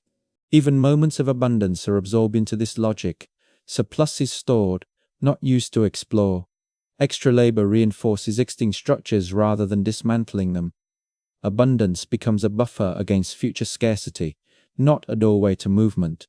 This response makes sense only because land loss has already removed the spatial escape that abundance once enabled. At this point, history stops feeling dynamic. It feels like a slow settling.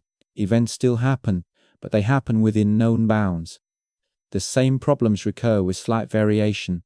The same solutions are applied with incremental refinement. Nothing dramatic is required for the system to persist. It persists because it matches the shape of the remaining world. The final inversion is complete.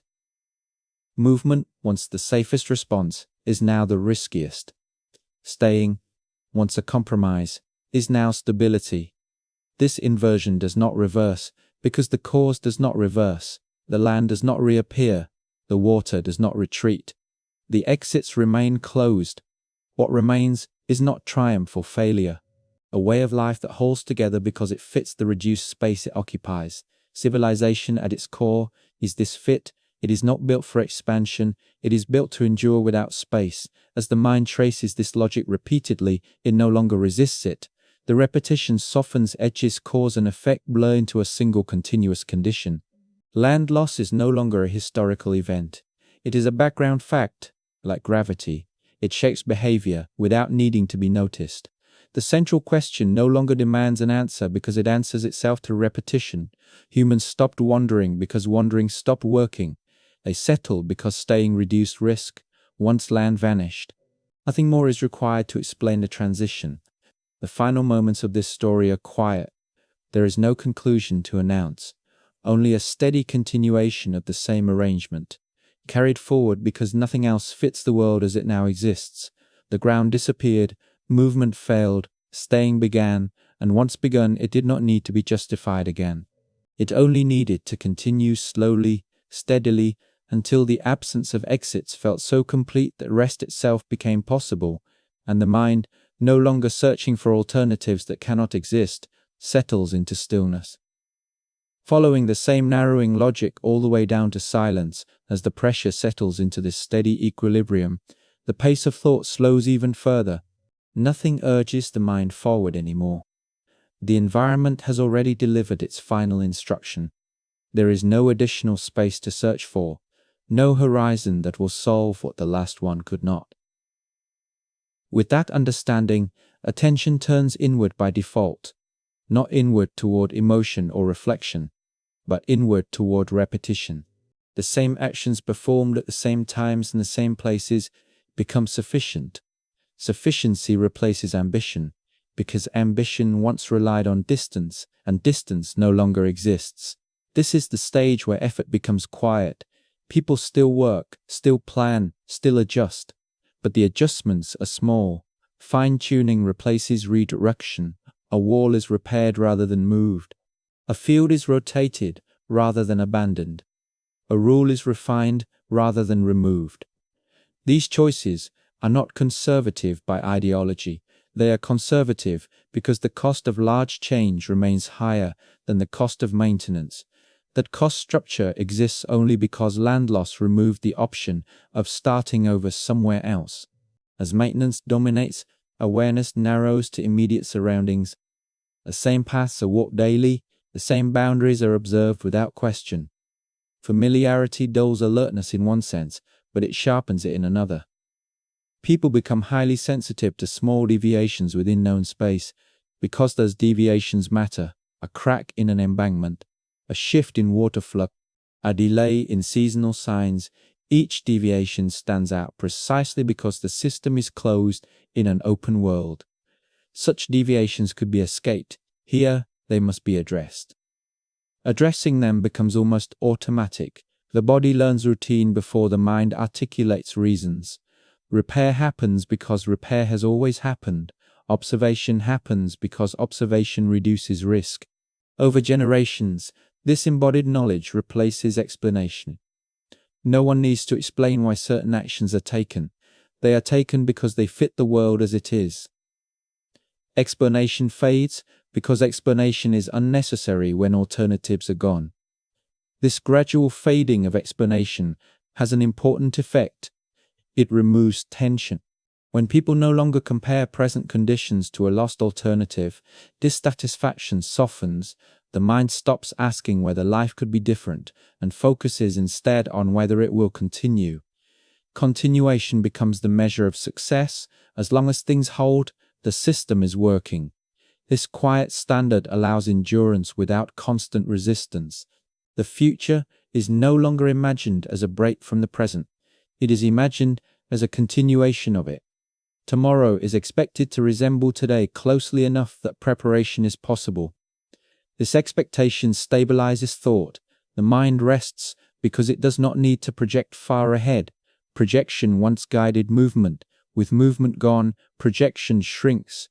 Planning remains. But it is short range and cyclical. The future loops back on itself. Loops are comforting. They reduce uncertainty. Reduced uncertainty lowers mental load. Lower mental load makes stillness tolerable. This tolerability is not happiness or fulfillment. It is something quieter, a sense that nothing urgent is missing. That sense exists only because the search for elsewhere has already been abandoned as futile. At this depth, even memory loses sharp edges.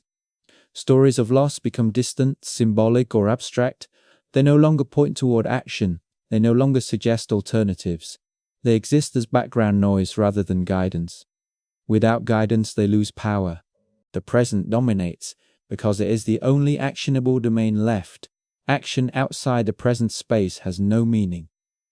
This is how the system completes its transformation, not by force, not by decree, but by removing the need to imagine escape. When escape is no longer imaginable, the mind conserves energy by settling. It accepts repetition as neutral. It accepts limits as given. The disappearance of land no longer feels like loss because loss requires comparison, and comparison requires an alternative. What remains is a slow, even rhythm: work, repair, waiting, observation, adjustment, repetition. The rhythm persists because it matches the shape of the remaining world. It does not seek to exceed that shape. It does not need to seeking beyond boundaries, only increases risk. Staying within them minimizes it. At this point, civilization no longer feels like something that happened. It feels like something that simply is. The origin has dissolved into continuity. The initial shock of land loss has been absorbed into routine so completely that it no longer registers as shock. It registers as gravity present, constant, unquestioned. And with that, the final tension drains away. The mind no longer needs to hold the question open. The answer has been repeated enough times to become background truth.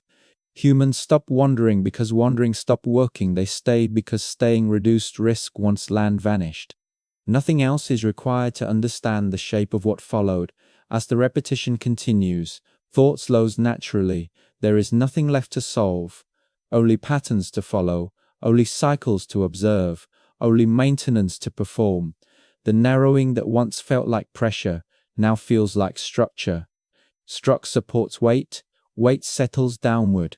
And in that settling, the mind finds the same stillness that life found when it stopped moving outward and learned, instead, to remain within what was left, carried forward quietly by a world that no longer offered exits and no longer needed to announce that fact, because it had already been accepted fully, finally and without resistance. As this acceptance deepens, even the effort to explain fades into the background. Explanation belongs to moments of transition when alternatives are still visible. Once alternatives disappear completely, explanation becomes unnecessary. Life no longer asks why it is arranged this way. It simply operates. The loss of land has already done its work by removing comparison. Without comparison, the mind conserves energy by resting inside what remains. Rest here does not mean absence of activity, it means absence of urgency. Tasks continue, but they no longer feel provisional.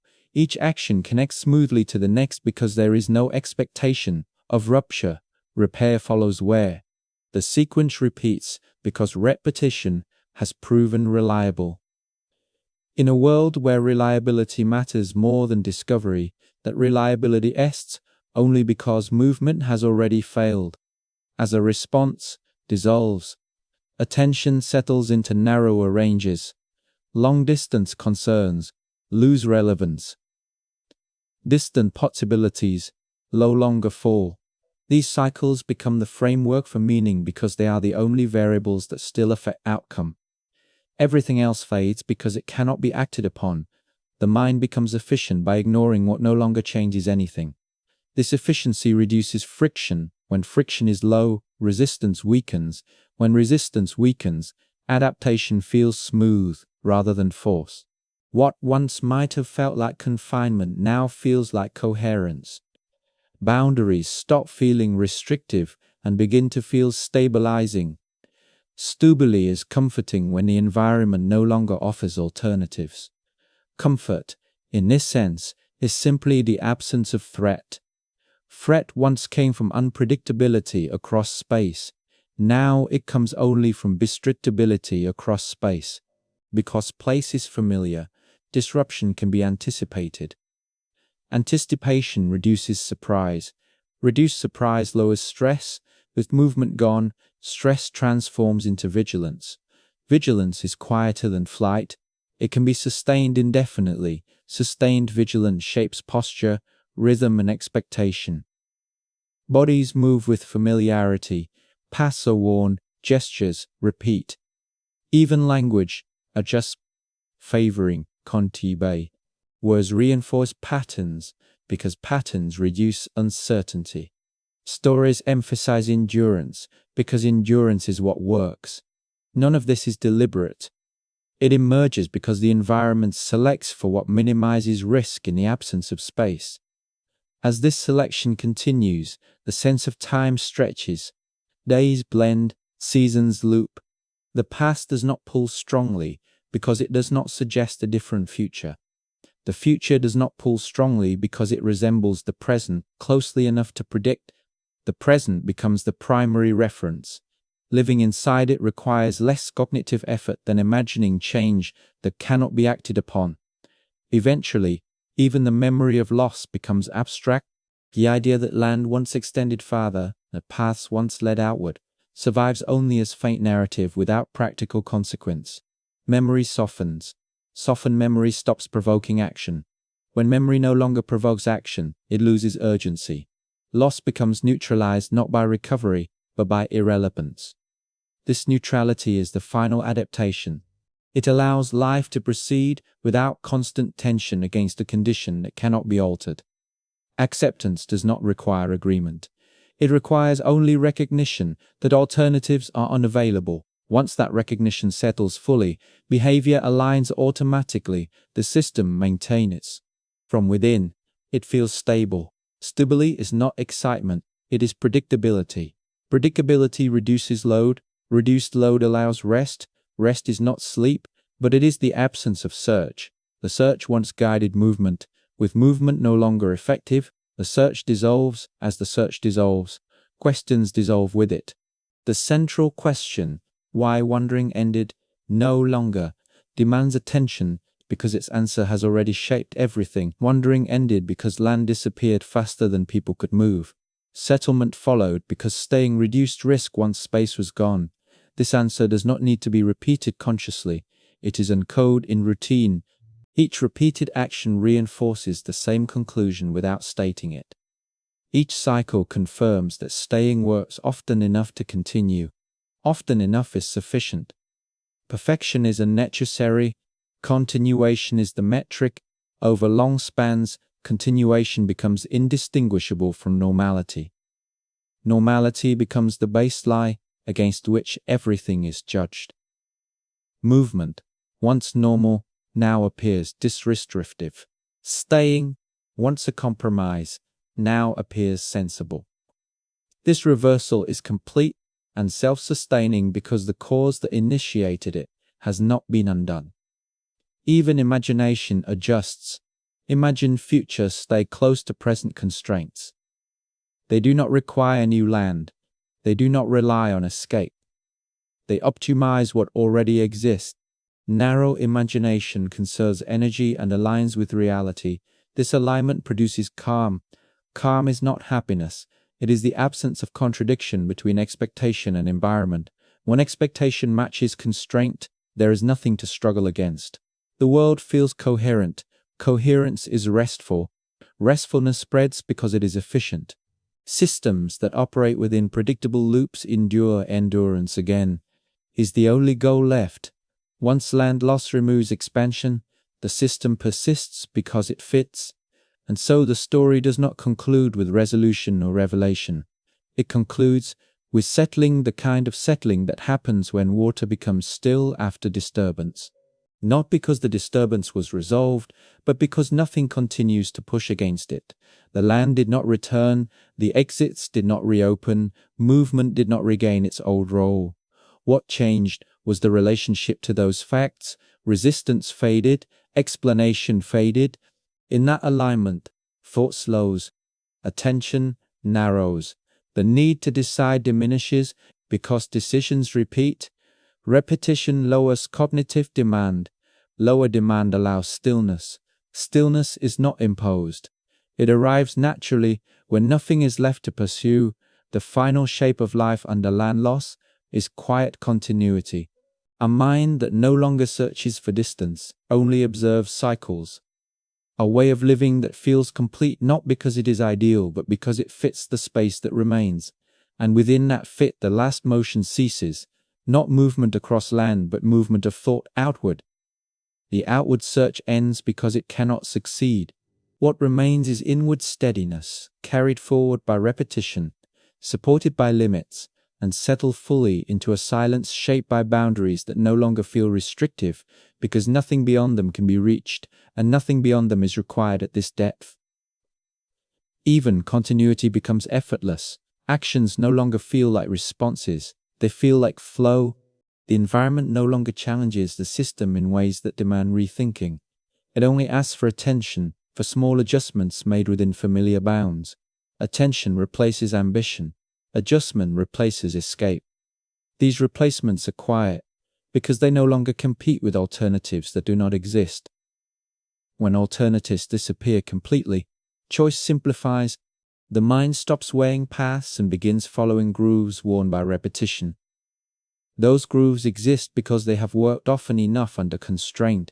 They do not need to be optimal. They only need to hold.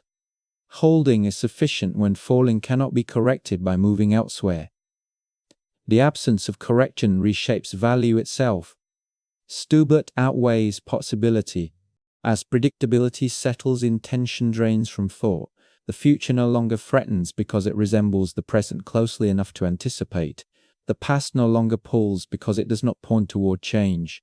Time flattens into a steady surface. On that surface, effort spreads evenly instead of spiking. Even work feels lighter when it repeats without surprise. This is where shutdown begins naturally, not as collapse, but as release. The mind no longer guards against outcomes it cannot alter. It rests inside cycles that will return regardless of attention. Breathing synchronizes, awareness softens. The question that once drove movement no longer presses for resolution. It has already shaped everything it can shape. The exits remain closed, but those facts no longer demand energy. They are accepted as conditions, like gravity or nightfall. Acceptance does not require agreement. It requires only the end of struggle. And in the absence of struggle, the system continues quietly. Life persists not through force, but through fit. The fit holds, thought slows, the outward search ends completely. What remains is steady, even presence within. What is left, benshenging, sufficient, and finally still enough for the mind to let go, resting inside the same boundaries that once felt narrow, now carrying everything forward without resistance, without urgency, and without the need to go anywhere else at all. Nothing further needs to be added now. The structure is complete, the world has already narrowed, and the mind has already followed it inward. There is no tension left to resolve, no path left to evaluate. What remains is simple continuation, moving forward without effort, because effort is no longer required. Awareness drifts across familiar patterns, without attaching to them. Cycles repeat, but repetition no longer feels heavy, it feels neutral. Neutrality is calm. Calm allows rest. The body understands this state instinctively because it mirrors the environment. Stable, bounded, predictable. When nothing demands action, the system conserves energy by settling the question that once guided movement has finished its work. Humans stop wandering because wandering stopped working. That answer no longer needs to be held in mind. It is embedded in everything already said, and in everything that continues without saying. As attention softens, even boundaries fade from focus. They still exist, but they no longer register as limits. They are simply the shape of what is. The search ends not with resolution, but with stillness.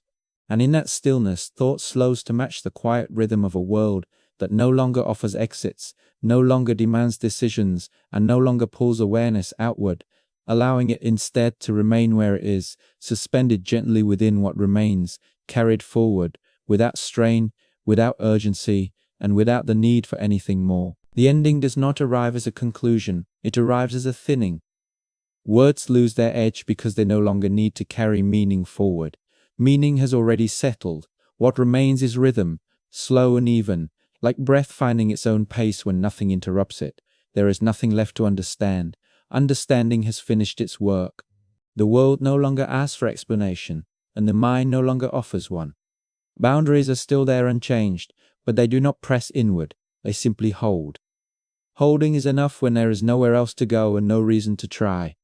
Thought drifts now without direction, not searching, not avoiding, just resting where it is. The same patterns will repeat whether they are noticed or not. Cycles will return on their own. Fields will rise and fall. Water will move and settle. Time will continue without needing attention. Nothing depends on staying alert. The body recognizes this state before language does. Muscles release because they are no longer preparing for movement. Breathing deepens because there is no urgency to escape. Awareness softens because it does not need to scan for openings that do not exist. The effort of watching dissolves into the ease of being carried. Staying no longer feels like a decision, it feels like gravity, not heavy, just constant. Reliable. There is comfort in that reliability.